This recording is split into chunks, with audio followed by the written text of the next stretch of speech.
One of the advantages of talking about a game like Minecraft is that you have very little to explain or expand on. You can just get straight to the point of what you want to discuss because everyone knows Minecraft. It's the best-selling game of all time. The only way you'd have internet access and not know about Minecraft is if you actively avoided the blocky behemoth. And seeing as blocks or block-related media have topped the charts in nearly every industry, you'd have to be pretty anti-block to not know about Notch's 2009 hit. Really, for some reason, humans have really liked blocks, squares, and anything with a 90-degree corner throughout history. Tetris is the second best-selling game of all time, and the Rubik's Cube is the top-selling toy of all time. Even my ex is obsessed with blocks, or at least that's what her Twitter bio says. Minecraft, a game about placing, breaking, and replacing blocks, has topped out every chart, broken record after record, and entertained people of all ages for over a decade. Something about the limitless possibilities provided by a completely malleable world has led millions of people around the globe to stretch their creative muscles, creating enormous cities, medieval civilizations, working calculators, and Jeb doors, seemingly just to prove that with imagination and time, anything is possible in good old MC. In fact, it seems like everything is possible with Minecraft except for getting a solid VR port. I know, hear me out. Yes, there is an official port provided by Microsoft, and yes, I am able to play it. In fact, I've played quite a bit of it. When I play Minecraft in pancake mode, I play it on the Java version. The only time I've played the Windows 10 version of Minecraft on my PC has been in VR, and judging by the Xbox Console Companion estimation, I've sunk a few hours into the VR port.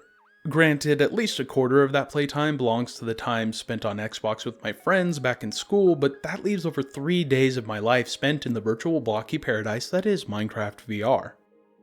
So why am I even making this video, you may be asking? Actually, I don't know. Why am I making this video?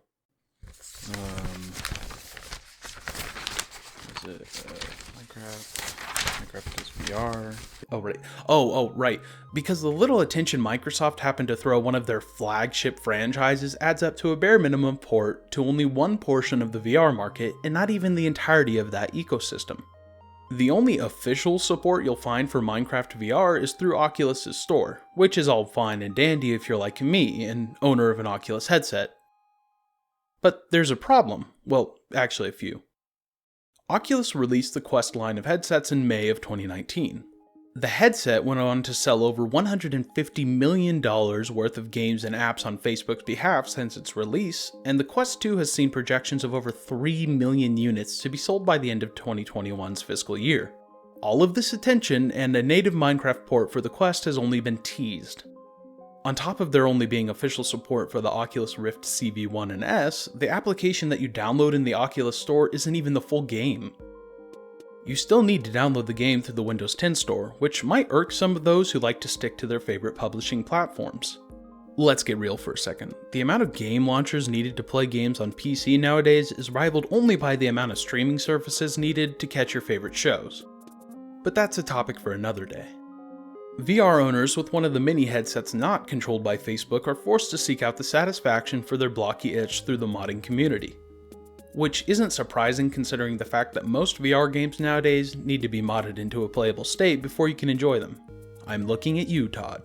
Vivecraft is seemingly an intuitive and useful alternative for those VR Minecrafters who want to see their builds up close and personal, but I've yet to experience it myself. At the time of me writing the script and recording the voiceover, Optifine hasn't updated to the most recent build of Minecraft, and my rig wouldn't be able to pull enough frames in the Java version of MC to have a smooth experience. All of this is tiring me out just talking about it. I shouldn't have to worry about running 2 or 3 pieces of third-party software to play Minecraft in VR. It's the best-selling game of all time. Then again, I don't have to, at least for now.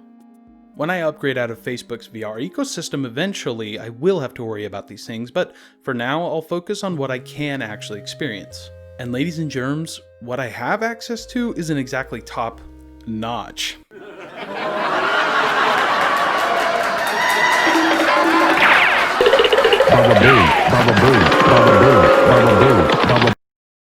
Don't mistake the amount of time someone pours into a game for support for that game.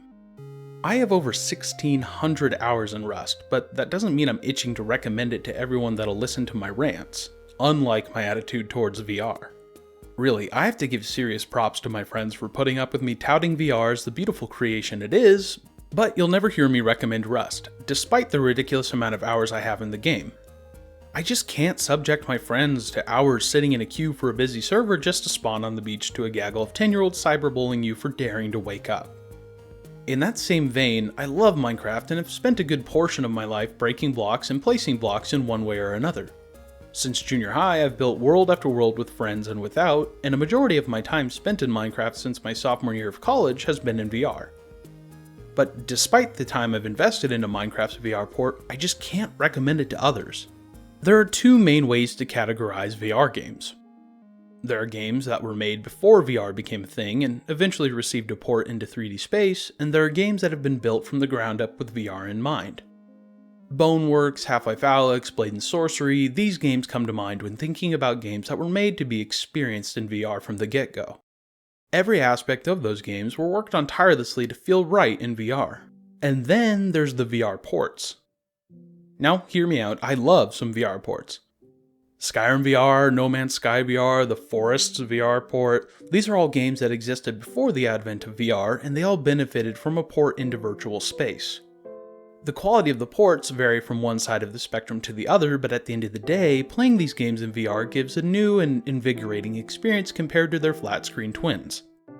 Minecraft's VR port does not accomplish this feat, and there are a few reasons why. Firstly, Minecraft's movement mechanics suit a mouse and keyboard, not touch controllers. Really, the support for the Oculus touch controllers is nothing more than a translation from the Xbox controller with a cursor bound to your hand. Minecraft's movement control scheme and crafting menus all fit the base game like a glove, but they do not translate well into VR.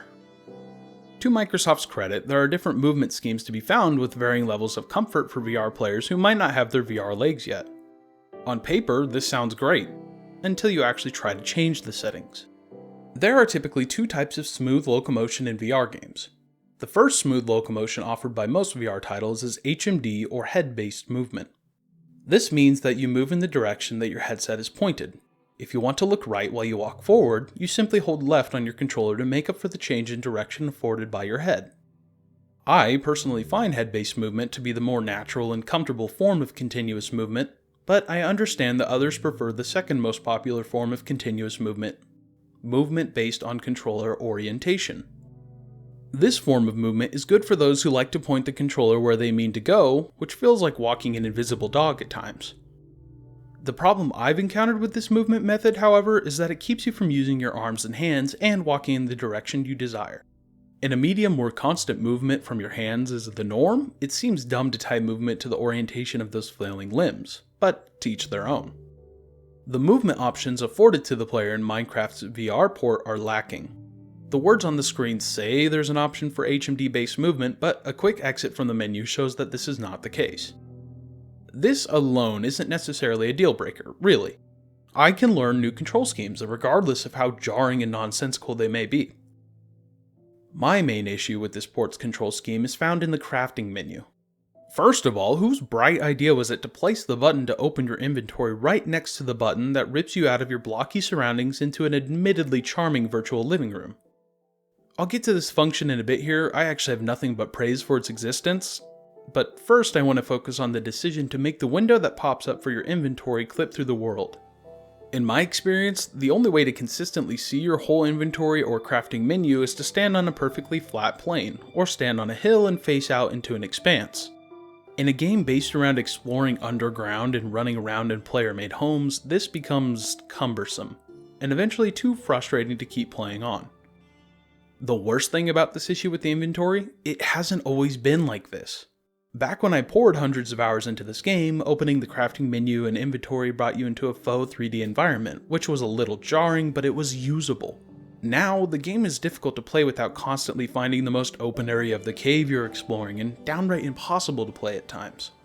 So what are you left with an inventory you can't use, and a movement scheme that hurts your head if you're used to playing VR games with competent movement options? Well, you're actually left with an extremely useful tool. Yes, you heard me right, despite everything negative I have to say about this port, I actually still think Minecraft VR has a beneficial use in its current state.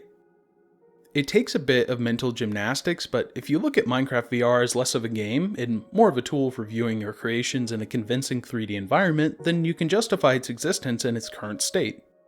You might have to deal with the janky movement and suffer through motion sickness due to a lack of teleportation options if you don't have your VR legs yet, but you can still get some mileage out of this port. If you have the know-how and the time to spend working out how to port your intricate builds from the Java version of Minecraft to the Bedrock version, you might just find yourself standing in the midst of a creation you and your friends have worked on for days on end. Even with the abysmal decisions made when creating this port in the back of my mind, the ability to stand in the midst of my blocky achievements and bask in their masterful craftsmanship almost justifies the existence of this unfinished experience. And if you feel fatigued from playing this janky port for too long, you can always go back to the cozy living room I mentioned earlier. Really, with a few tweaks, Minecraft VR could be the game that encourages a wider audience to adopt VR. The best-selling game of all time would surely grab the attention of a few people if it was ported successfully to a new platform. People have already bought it for all these systems, why not one more? Please, Microsoft, if you don't want to create a full-fledged VR port of Minecraft, at least think of the children. Or at least the children's money. The Quest 2 is selling like hotcakes, and tetherless VR perfectly suits the infinite expanses of Minecraft's worlds. Really, Microsoft, you have the ability to bridge the gap between pancake gamers and VR gamers with the most popular game of all time. With a little work and a little extra resources, this could be a massive VR experience. As it stands now, it's a cool tool to view your builds up close, and that's about it.